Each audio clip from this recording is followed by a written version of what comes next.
G'day mates, K11 here and welcome to the 1997 Luxembourg Grand Prix from the Nürburgring, just outside of Nürburg, Germany. I know what you're thinking. It's in Germany and the race is the Luxembourg Grand Prix. Well, there's a little bit of reasoning for that. Similar reason to why there's the San Marino Grand Prix in Italy and at the end of this year, a European Grand Prix in Jerez, Spain, despite all three having Grand Prix in their country. Well, in the case of the Nürburgring, a few things. It first came back onto the calendar in its new GP Striker format in 1984, first European then German Grand Prix. It was relatively unloved compared to the older Nordschleife. So it was off the calendar for about 10 years, so it was brought back in 1995 as the European Grand Prix to quite favourable acclaim, thank goodness. It was called the European Grand Prix for 1995-96, and to further exploit a ruling that if a country has already got a Grand Prix in it, they can have another one in that country so long as it is nearby a country, a neighbouring country. Nürburgring is roughly about 50 miles from the German-Luxembourg border, so why not? So, further on from that, it will be known as the Luxembourg Grand Prix for another year in 98, before being known as the European Grand Prix again from 1999 to 2006, before being called the German Grand Prix once again in alternate years with the Hockenheim. So it's good to see the Nürburgring back on the calendar. It is a great track to race on, one of my favourites, and also a racetrack that I've been looking forward to. A little bit different to what I remember it. The complex after the first corner is not there yet, it's just the right and left, all similar to the first set of corners in Australia. Anyway, looking at the real life standings, Jacques Villeneuve won this race to push his point score at 9 points over Michael Schumacher, and then further 26 points for Williams over Ferrari. Williams just needs 6 more to score their 6th World Championship, I think. Anyway, second place, Jean Alesi, after doing a really good job to hold off the rest of the pack. And then third place, Untitled Chapter. That further helps Williams' point score. Now this race was well known from an incident on the first lap between Ralf Schumacher squeezing room from his teammate Giancarlo Fisichella, which resulted in Fisichella launching Schumacher into the air. Karma is a you-know-what. The resultant incident saw Schumacher land on his brother, Michael, and causing all of them to go into the dust. Yukio Katayama in the Minardi crashed into the side of into Fisichella because he didn't see Fisichella through the dust. All 4 cars were resulting out of the race. Both stewards managed to get through, but later on in the race they both failed at almost the same time. Barrichello with a gearbox failure and Magnussen with a drive shaft failure. So not a bad day for the stewards there. But considering how they've gone this season, no surprises there. And now looking at our drivers' standings, we have Michael Schumacher still in the lead on 81 points, just 19 points over Jacques Villeneuve, after Villeneuve scored 10 points in Austria compared to Michael Schumacher's 3 points. If Villeneuve wants to win the World Championship, he needs to win the next 2 races, and for Villeneuve to win fair and square against Schumacher in the 3rd. Tall order looking at Villeneuve, considering how well Michael Schumacher's gone all season, because apart from Australia, where he retired, Argentina, Germany and Austria, Schumacher's been on the podium, whereas Villeneuve has had 3 times he failed to score in a retirement, so looking quite grim for the Williams driver. In 3rd place, Jean Alesi on 49 points, out of the World Championship standings after he failed to score back in Austria. Following behind him, Eddie Irvine on 42, Untitled Chapter on 35, Frentzen catching up to Irvine there. Gerhard Berger on 24 points, Kent Levin on 21 points, Giancarlo Fisichella on 13, Olivier Panis on 9, and Ruben Barrichello rounding out the top 10 on 7 points. In the Constructors' Championship, Ferrari are well in the lead on 125, leading Williams Renault on 97. Similar story here. Williams is 28 points behind Ferrari, so both Williams need to finish first and second for the next 2 races if they have any chance of beating Ferrari to World Championship. So odds are Ferrari is going to win this season, but there's still a chance. Benetton is in 3rd place. They're out of the World Championship on 76 points, 49 points behind Ferrari. And rounding out the point scoring positions for constructors, we have Stuart Ford on 28, 10 points ahead of Jordan. Their lead cut slightly after Jordan scored 2 points last round. Then followed behind them, Prost, Mugen, Honda on 14, and McLaren on 7 after scoring 1 point in Austria. Okay, the starting group for the Luxembourg Grand Prix. In the lead, we have Jacques Villeneuve with a 59.76, followed by Michael Schumacher in the Ferrari. 3rd place, Jean Alesi in the Benetton Renault, followed by the 2nd Williams of Untitled Chapter, followed by Irvine and Gerhard Berger. Rounding out the top 10, we got Kent Levin, 17.504, 7th place. Good job with him. Then finished Keller, Schumacher, then Hakkinen in the McLaren. Then it's David Coulthard in the 2nd McLaren, then Olivier Panis, Johnny Herbert, and Shinji Nakano in the 2nd Prost. Ruben Brad-Keller, 15th, few seconds behind his teammate, then Gianni Morbidelli, Mick Salo, and Damon Hill. Rounding out the grid, we have Pedro Diniz, Jos Verstappen, and the 2 Minardis of Trulli and Katayama. So all in all, a quite predictable grid. We got Villeneuve and Schumacher in the top 2 positions, followed by Benetton, Ferrari, and Williams. So no surprises there. Kent Levin did a really good job of bringing it up to 7th place. Similar results to that of Australia. Then again, the tracks are similar. And then following further down, we get down the order a bit with your McLaren, your Jordans, your Saubers, and your Stewarts before rounding out the top the grid with your Tyrrells and Minardi. So all in all, a very predictable grid. I wonder if the race will be as predictable. We shall see, starting from now.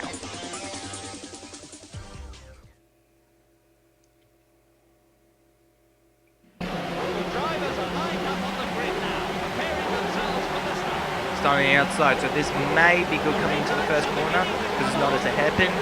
We shall see. Luxembourg is a goal! Looks like a good start, or maybe not. Williams has got no, he's gone through, but the road is blocked by a Benetton and a Ferrari. Levin not look like he's going to get past there. He's at 7th, so he hasn't made or lost a place.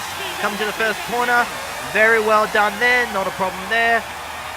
Reasonable distance behind Gerhard Berger's Benetton. They're coming into corner 3, they come to the forward curve for the first time. Very clean through there. An easy distance behind Gerhard Berger. Levin's going to make a move for it. He's past Gerhard Berger as we come to the Dunlop curve for the first time. Third gear, then second. Very clean through there. Very awesome. Oh, and just on the back bumper on Heinz-Harald Frentzen as we come to the Shell curve. Today known as the Schumacher curve. Yes, sir, sorry. Oh, he's going. No. Levin, Heinz-Harald Frentzen holds on to 5th place with a stern fifth as we go into Sport Park curve for the first time. Oh, a little bit of dirt there. Then coming into Bit curve. Now we're onto the back straight, coming into a corner. I have no idea how to pronounce Hartenbach-Borgen. Hey, actually, I could pronounce it. Here we go, Hartenbach-Borgen. And now we come to Vidal chicane.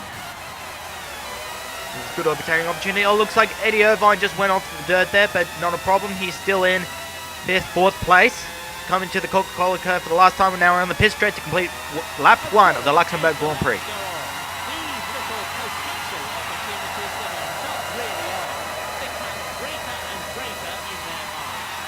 Uh-oh.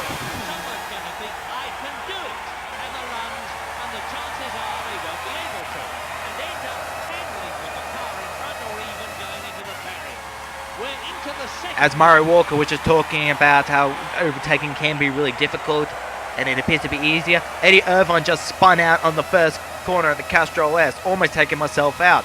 But luckily I already committed to the corner, it was a much tighter line, and managed to get past Irvine without too many problems. Obviously Irvine has held up the likes of Heinz-Harald Frentzen, maybe the Jordans and the McLarens as well, and it's left a big gap. The race leader, Michael Schumacher. In second, Williams number 1. Third, Gerhard Berger. 4th, Jan Magnussen. 5th, Jean Alesi. In 6th place, Eddie Irvine. Looks like Irvine managed to get back into the race okay. Closing. Only lost a position to Jean Alesi and also to Levin. Levin is behind Gerhard Berger, so apologies for referencing Berger earlier. It was Jean Alesi that I was close to the bumper on.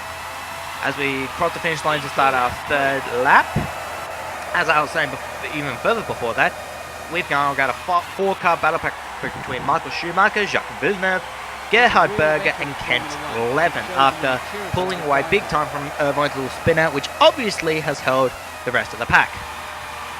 As we can see, Schumacher is about 3.7 seconds ahead of Levin here. So really good position from Levin at the moment. He's dropping back a bit. Schumacher has got the fastest lap with a 119.78 naught.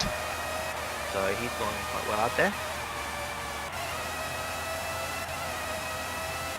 And it looks to me that everything's going into a rhythm now. We've passed the hustle and bustle of the first few laps, as with any race. And now we're getting to a good rhythm. As we can see here, Gerhard Berger is battling quite hard with Jacques Villeneuve. Villeneuve trying to hold back Berger. He will need to because he needs to get up to win. Although Michael Schumacher being in the lead is going to be quite difficult to in regards to the World Championship. He's closing the gap. Oh. And as we see Levin right behind Gerhard Berger, obviously coming into the Vidal chicane. The two drivers ahead have slowed down quite a lot. That's caused Levin to catch up quite substantially. Already he's within a second of Gerhard Berger, so we can see Levin going to make a move on Berger sometime this lap as we come to Castrol chicane for the first time of this fourth lap again. Oh, we're just about 2 cars left behind Berger. Berger better be worried. He should stop worrying about Villeneuve. No, he's got to worry about Villeneuve and hold off Levin. Levin not too far behind, so we've got a 3-car battle pack for third place here. The Canadian versus the Austrian versus the Australian. He's definitely Unlock gaining. curve. Okay. Oh, almost a move there by Levin. But he's right. There's a same gap between all 3 cars. Oh, very close to making a collision there. But good thing Levin is hold off. Levin is driving a very calm, a very smart race. He's not the crashy type that we've seen in various times throughout the season. He's actually playing this really, really smart. Oh, it looks like Berger's going to make a move on the Canadian. Is he going to do it? No. Villeneuve is still holds second place as he comes to the Vidal chicane for the 4th time this race. What's going to happen? Oh, Berger's lost time. He tried to do an overtake of Villeneuve, but he lost a lot of time coming out there, and that's given the 3rd place to Kent Levin. Levin is now in 3rd place behind Jacques Villeneuve. Berger did a mistake coming out the Vidal chicane. He tried to overtake on the inside, but it was the door was slammed shut by Villeneuve, which caused Berger to lose a heck of a lot of time, and that caused Levin to slip straight in to Michael 3rd. Schumacher. In 2nd, Williams number 1. In 3rd position, Jan Magnussen. 4th, Gerhard Berger. In 5th, Eddie Irvine. But looking at that fiasco, it looks like Villeneuve has pulled away a bit. I think Levin is holding back deliberately, knowing that he has to pit in. But he better hope that Villeneuve is pitting in too, or otherwise it looks very unlikely if Levin's going to get much further than 3rd in today's race.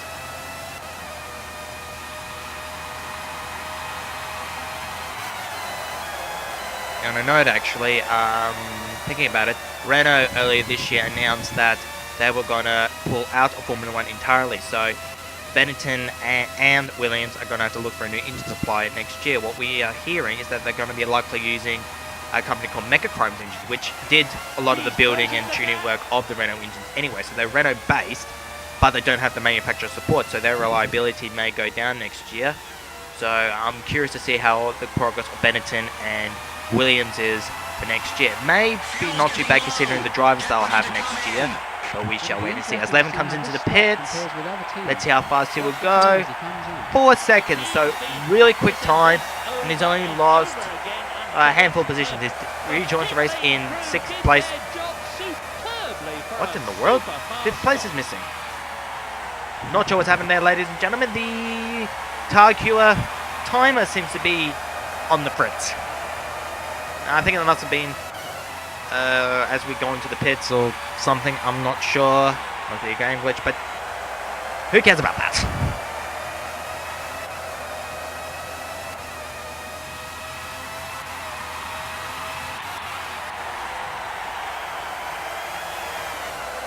Someone's coming up from behind. It's one of the Jordans. Who do I think it is? Fisher Keller, maybe? But it'd be more or less performing much better than his teammate Ralph Schumacher. I'm curious to see what he does next year because I've been hearing things that Benetton has got eyes for Fisher Keller as well, but he's in the middle of some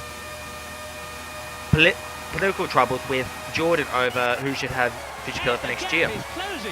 We shall wait and see how this turns out. Alright, we complete 6 laps. Jacques Villeneuve is in the lead. Michael Schumacher has pit.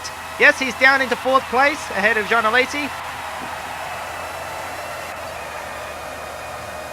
5th position now.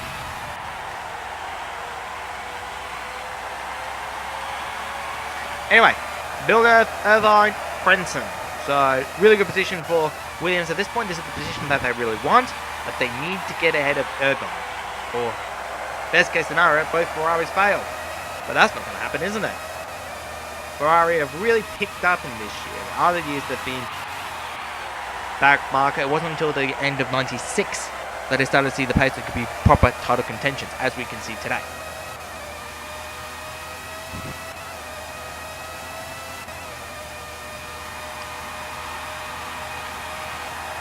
That hasn't changed 11's position at the moment. He's still in 5th place, so I'm assuming Alesi has pitted in. So that's given 5th place to Kent Levin. Michael Schumacher has beaten his fastest lap. His fastest time is now a 19.357. So Schumacher looks to be going to get the best time for this race, considering he's on lap 7. He's closing the gap. Or who's that we see in the distance is Jean Alesi. Apologise. I'm not sure who Kent Levin has overtaken during the pits. But Schumacher's back in 3rd place, so I can only think Irvine went into the pits. Or something will happen to Irvine. Irvine is out. But let's move Irvine to... Sorry, Frentzen into 2nd place, so really good for Williams. 2.8 seconds behind Alesi. Ooh, Mika Häkkinen in 6th place. That's a really good position, considering that he went really, really well in this race. As we said in the start, actually, I didn't mention it in the start because I forgot about it. In the real life, Mika Häkkinen got pole for this race, which would be his first pole, the first pole for a Finn, the first pole for McLaren since Ayrton Senna did it in 1993 at the Australian Grand Prix, and the first pole for a Mercedes engine car since the 1955 Italian Grand Prix. So, big thumbs up for everyone in McLaren there. Apologies, I didn't mention it at the start. It slipped my mind. Normally, I have a list of things I need to say at the start of the race to keep me on track. I had that written on there, but I must have overlooked it with the whole broadening of the race. Positions, what happened, etc. But anyway, back to this race. It looks like Kent Levin is caught up considerably behind Jean Alesi. We can see Jean Alesi just ahead of us by about 2 seconds now as we enter in our 9th lap. In America, this will be the white flag lap, but this is not America. We don't have white flags here.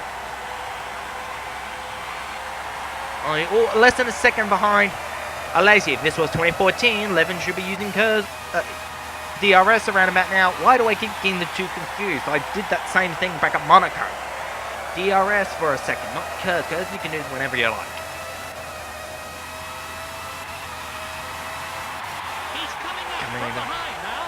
Dunlop hairpin. Oh, no.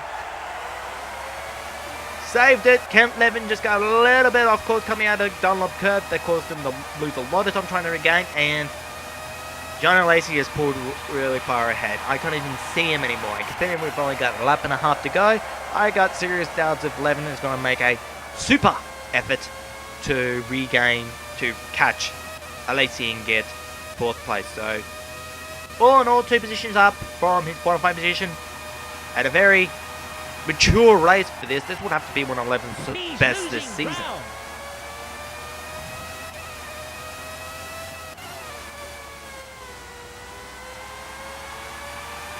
Coming into the final lap now for the last time. And it's the last lap of the race.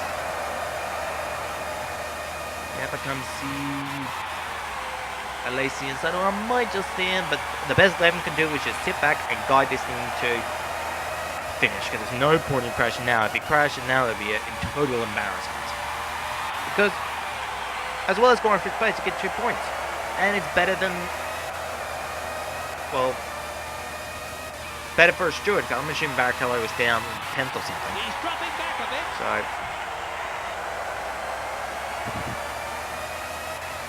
coming into the Schumacher S's for the last time. Race order. In first place, Williams number 1. In second place, Heights Harold Frenson. In third, Michael Schumacher. In fourth, Jean Alesi. In fifth position, Jan Magnussen. In sixth, Mika Häkkinen. It's a win for the Canadian. I'm sure Frank Williams and the rest of the Williams team will be absolutely delighted with this win. Second, Heights Harold Frenson. Third, Michael Schumacher. Fuel's getting low. Get ready to Fifth come place, in. Kent Levin. Jan Magnussen. All in all, I think that will have to be one of the best races I've seen this season. Levin may not have won or got a really high position, but he kept out of trouble, played a conservative race, and the only reason he didn't get a high position was because how early he pit. Actually, thinking about it, this race has given me a perspective of when to pick. 'Cause normally I do it halfway, but people have been doing it before or after, and that's given them an edge in the race. So it appears like it's something that I'll need to think about over the next few races and next year if we want to go for the race win. Looking at the race classification now, Jacques Villeneuve wins his 5th race of the season. No, 6th race of the season. What am I saying? 6th race of the season. In second place, Heinz Harald Frentzen. So repeating the success over in Austria. Really good result for the Williams team, and hopefully will help them catch up Ferrari. However, yes, and well and truly, Schumacher's third, but Irvine's no longer in sight. So 4 points to Ferrari. So that means Williams has caught up to Ferrari by 12 points. So, this is getting hotting up. Outside, rounding out the top 6, we've got Jean Alesi in the Benetton. Then Kent Levin, really good job there in the Stewart, getting 5th place and 2 points. And in 6th place, Mika Häkkinen scoring an extra point for McLaren and getting them more respectable standing in the point score. Although I'm not sure if they're going to catch up to Prost or Jordan Thune. We've got 2 laps to go, 2 races to go, but who knows. Fastest lap goes to Michael Schumacher with a 1 minute 19.357, presumably done around about lap 6-ish.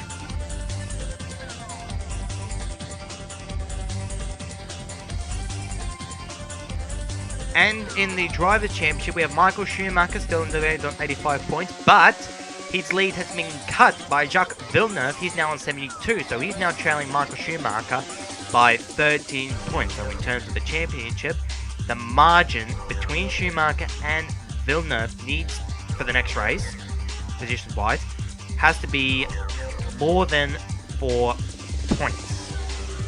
No more than 3 points. So that would leave it down to a straight-up race between Villeneuve and Schumacher in the final race. Villeneuve will need to win 10 points in the final race if he wants to beat Michael Schumacher.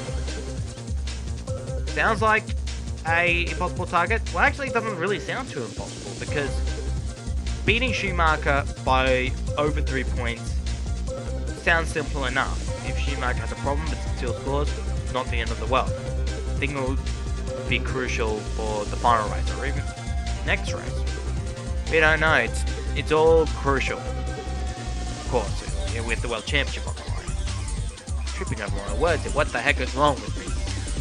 Anyway, third place, Jean Alesi's on 52 points. I don't think he scored any points this round. No, he did. Yeah, sorry, he scored 3 points.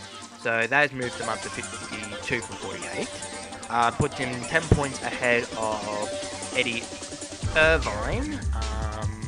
he must have retired from that incident. We did see him race, but we didn't see him in the top 6, so I can only assume that he went up for a little bit and eventually retired because of the collision from before. So he's on 42 still, 1 point ahead of Heinz Harald Frentzen.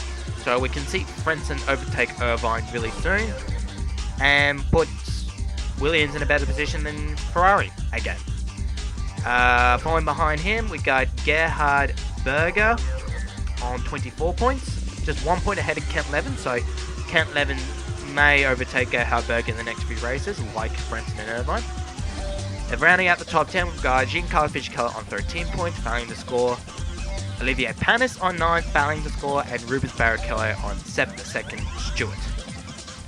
And in the Constructors' Championship, Ferrari have to worry now a little bit of Williams, because Williams are now only 16 points behind Ferrari. So if they get maximum points in the next 2 rounds, then that is Ferrari's World Championship hooked down the toilet. But Ferrari still determined as ever to win their first Drivers' Championship in over a decade.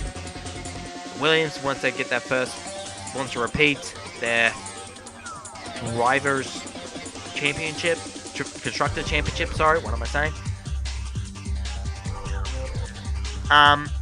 Following behind them, we got Bennett and Renault on 79 points, 50 points behind Ferrari. And a further 99 points behind Ferrari on 30 points, we got Stewart Ford. So they've pulled out a really good lead over Jordan Peugeot. So unless anything happens, Stewart has done a really good job in holding 4th place for the season. So very curious to see how they go the next 2 races and also next year, considering that Levin will be leaving the team next year. Jordan Peugeot are still in 5th place on 18 points, just 4 points ahead of Prost Mugen Honda on 14. McLaren Mercedes, the other point scorer, is now on 8 points. Thinking about it, Mika Hakkinen, the last point scorer, I forgot to mention, is drawing 12th place. Now it's a 4-way tie for 12th place, behind his teammate Coulthard, Shinji Nakano in the Prost, and Alexander Wirtz in the Benetton.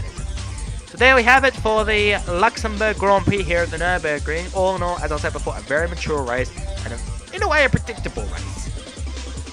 To the extent that your motley crew of Benetton, Ferrari and Williams hold the top spot, but Williams is on the resurgence back. Let's hope this continues over in Japan, where we have our next race. So thank you all for joining us, and I'll see you guys in Suzuka.